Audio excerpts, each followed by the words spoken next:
بسم اللہ الرحمن الرحیم۔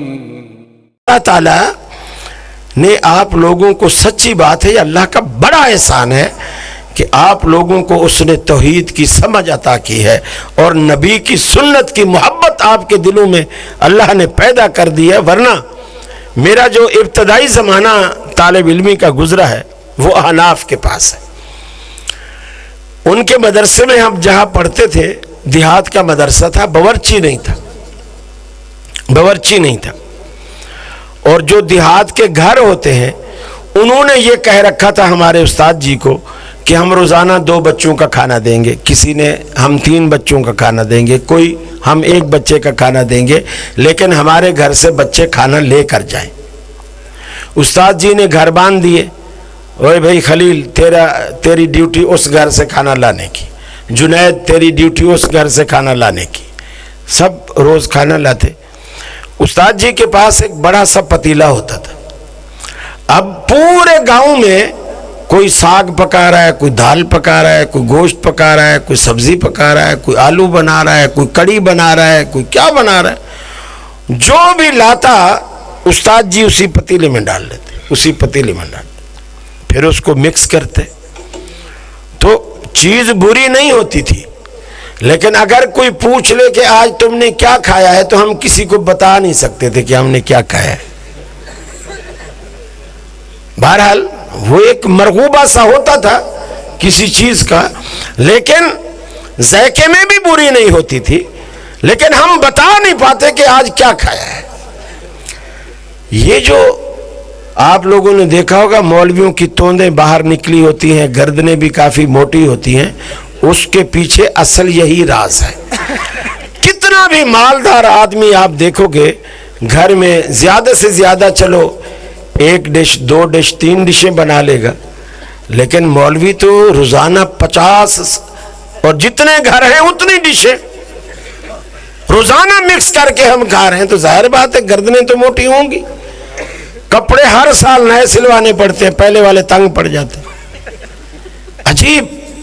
اب ہم دل میں یہ کوشش کرتے اور دعا بھی کرتے کہ یا اللہ کوئی ایسا بندہ بھیج جو ہماری دعوت کرے، بھلے ہمیں آلو کھلائے لیکن ایک چیز کھلائے، یہ مکس جو چیزیں ہیں یہ نہ ہو۔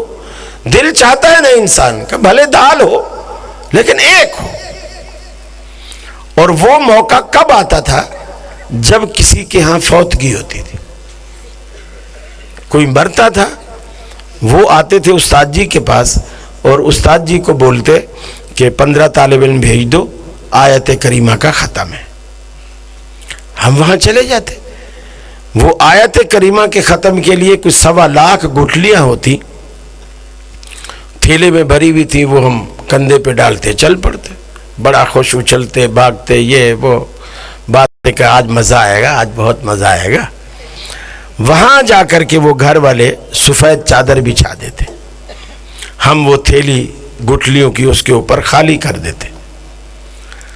اب گھر والے بھی ساتھ میں بیٹھے ہوئے پڑھ رہے ہیں، ہم نتھو خیرے کی اماں کو بخشوا رہے ہیں جو فوت ہوئی ہے۔ اب وہ ایک گٹھلی پڑھ رہے ہیں، لا الہ الا انت سبحانک انی کنت من الظالمین۔ اب اتنی دیر ایک گٹھلی پہ لگ رہی ہے، ابھی دوپہر آ گئی، ابھی آدھی ڈھیری بھی مشکل سے خالی ہوئی ہے۔ اب ہم اسے گھر والے سے کہتے کہ بھائی کوئی پانی وانی تو لاؤ، کافی دیر ہوگی، پیاس لگی ہے، پانی وانی لاؤ۔ یقین مانیے میں آپ کو اندر کی بات بتا رہا ہوں، جب وہ گھر والا اس مجلس سے اٹھ کر پانی لینے کے لیے جاتا، ہم سارے طالب علم ایسے چلو بھرتے، لا الہ الا انت سبحانک، لا الہ الا انت سبحانک۔ اب وہ جیسے جگ پانی کا لے کر آیا، ڈھیری ساری خالی، ساری ڈھیری خالی۔ اب وہ جو ہمارا استاد جی ہوتا یا مانیٹر ہوتا جو بھی، وہ بھی کہتا ماشاءاللہ بچوں نے بڑی ہمت کی جی، بس جلدی سے دسترخوان لگاؤ، ابھی ظہر کا ٹائم بھی ہونے والا ہے، پھر اس کے بعد ہماری پڑھائی بھی شروع ہونے والی ہے۔ اب دسترخوان لگتا، ہم کھانا کھاتے، وہی کسی نے آلو گوشت بنایا ہوتا، کسی نے صرف گوشت بنایا ہوتا، بڑا مزہ آتا۔ اب مزے کی بات آپ کو بتاؤں، جب ہم وہ گوشت روٹی کھا کر مزہ صحیح اگر آیا ہوتا، وہاں سے جب نکلتے اللہ کی قسم ان کے گھر سے لے کر مدرسے تک پورا راستہ یہی دعا کرتے، اللہ کرے ان کا کوئی اور مرے، اللہ کرے ان کا کوئی اور مرے۔ کیوں؟ اور مرے گا تو پھر ہمیں دعوت کریں گے نا، پھر مزہ آئے گا۔ اور اگر کسی نے مدرسے جیسا کھانا کھلایا ہوتا تو پھر ہم کہتے خدا کرے ان کا کبھی نہ مرے۔ اللہ تعالیٰ نے چور بازاری کے یہ سارے راستے بند کیے۔ اہل حدیث ہو، تمہیں مبارک ہو، آپ لوگوں نے اپنا ایمان بھی بچایا، اپنا پیسہ بھی بچایا اور اپنا دین بھی بچایا۔ اور ان کو بدعت نے ایسا خوار کیا ہے، ایسا ذلیل کیا ہے، پیسہ بھی گیا، وقت بھی گیا، ایمان بھی گیا، سنت کا ثواب بھی گیا، بدعت کا گناہ بھی گلے میں آیا، اور الٹا ہم یہ بد دعا بھی دے کے آ رہے ہیں، آج نانی مری ہے، اللہ کرے کل نانا بھی مرے۔ میرے بھائیوں، فرق کرو اصلی اہل سنت میں اور صرف سنی میں یا صرف اہل سنت میں۔